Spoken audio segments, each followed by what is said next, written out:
We are very fortunate to be living in a time where science has literally discovered the truth of oneness.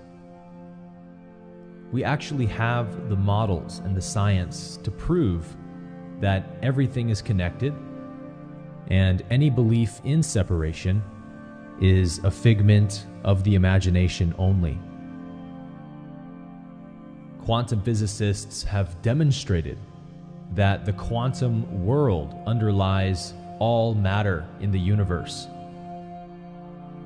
That in fact, there isn't such a thing as matter, but that vibrating particles and photons arise from a field of infinite potential to entangle and create everything we see. So when we look at the universe around us, all we're ever really seeing is the quantum universe. So in a very real way, science now gives validity to the teaching of the ancients that everything is spirit.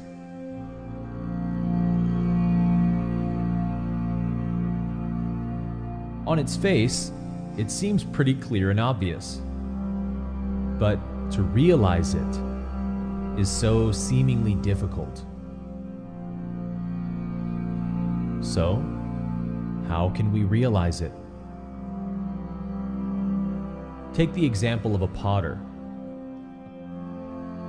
A potter can fashion many different kinds of pottery and can paint it with many different colors and designs. Yet, no matter how many different forms the pottery may take, all that we're ever really seeing is the clay.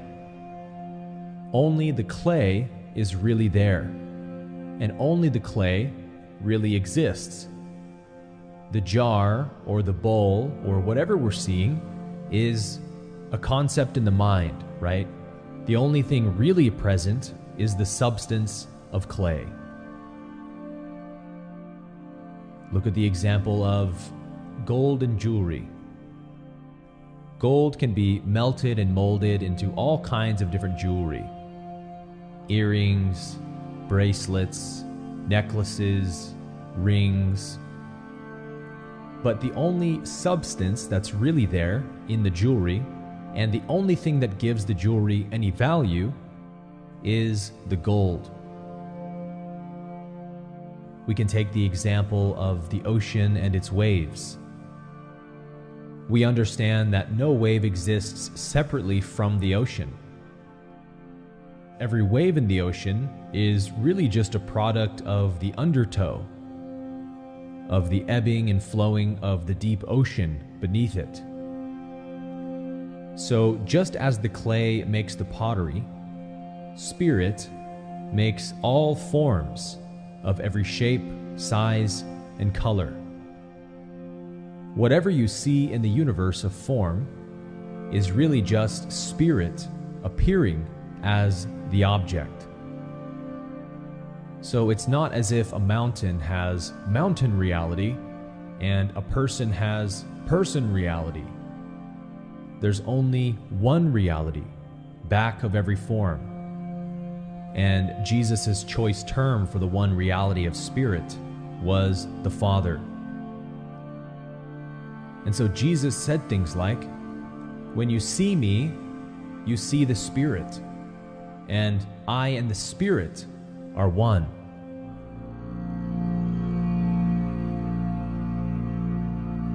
Just like the gold in the jewelry, it is the spirit within the form that gives it value. And so Jesus said things like, "Why do you call me good? No one is good but spirit alone." No jewelry is valuable apart from the gold it's made of. No matter is real apart from the spirit it is made of. The gold is the jewelry, and the jewelry is the gold. The matter is spirit, and the spirit is matter.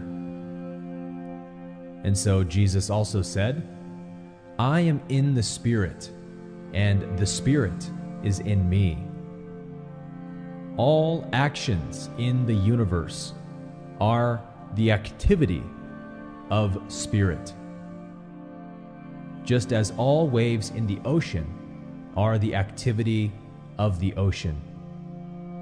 And we know that waves obey physical laws like gravity, kinetic energy, and electromagnetism. And these different forces create the ebbing and the flowing of the ocean beneath the waves. So when we think we see a wave, we're really seeing the activity of physical laws.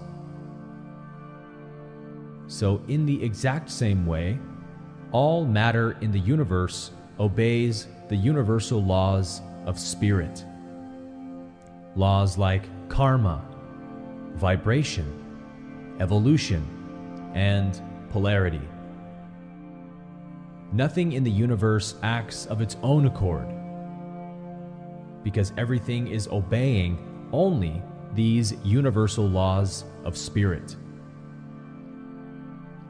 And so, Jesus said, "Of myself I can do nothing.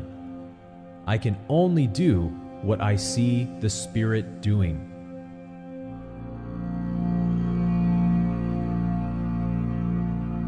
The Buddhist term for spirit is isness.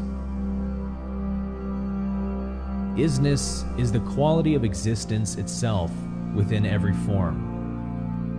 So in a flower, for example, it's only the spirit appearing as the isness of a flower, or the isness of a planet, or the isness of a galaxy.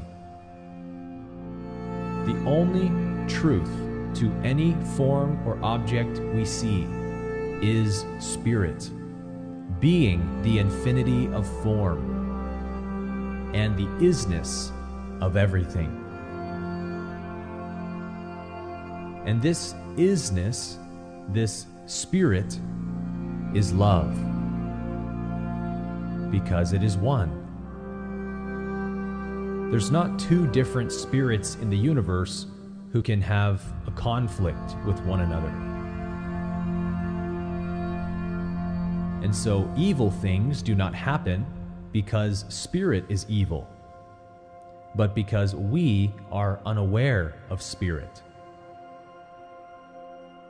The love that grows green grass, the love that blows through the trees, shines in the sun, moves in the waters, and lives in every heart. The mind's belief in separation is the cause of evil, not the reality of spirit. Spirit is only love, but the mind can only see materially. It does not see spiritually. So when the materialistic mind looks out at the universe, it sees everything as separate and finite and isolated and ultimately threatening. And that is the cause of all suffering, of all sickness, of all war and poverty on this planet. The belief in separation. And so you and I can begin to heal the world literally just by realizing in each moment that there is only one thing present here and now. Right where you are is the fullness of life, the oneness of the eternal Spirit.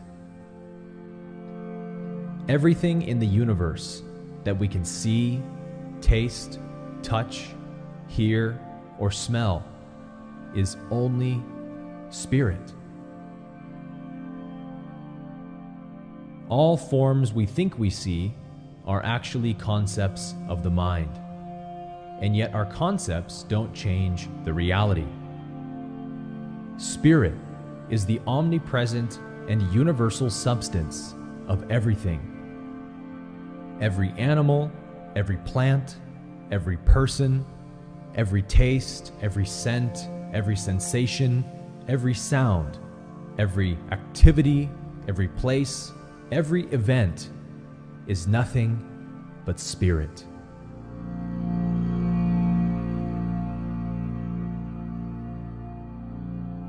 And so, if everything is spirit, including you and your body, there's no actual division between you and the flower. So when you smell the fragrance of a flower, you smell your own fragrance. When you taste the sweetness of a strawberry, you taste your own sweetness. And when you see another person, you see only yourself. So when you get this, and you will get it eventually, it means that there are no external things, no external events, no outer appearances, nothing happening outside of you, but everything happening inside of you. The infinity of spirit, here and now. And if you get too busy thinking about this and trying to understand it with your mind, you're just going to be spinning your tires in the mud, because the mind cannot see spiritually. It can only see materially. The mind is matter consciousness, separation, and the spirit is unity consciousness, oneness. So this is something you meditate upon. It's something you fall in love with. You see it when you close your eyes to the world of form. You hear it when you become silent. You feel it when you become still inside. And gradually, it begins to permeate your awareness, so that where other people see bracelets and necklaces, you are aware of gold. This is the best kept secret in the universe, quietly waiting to be discovered, that all is one. All is the omnipresent and eternal Spirit. And in the one Spirit, we live and move and have our being.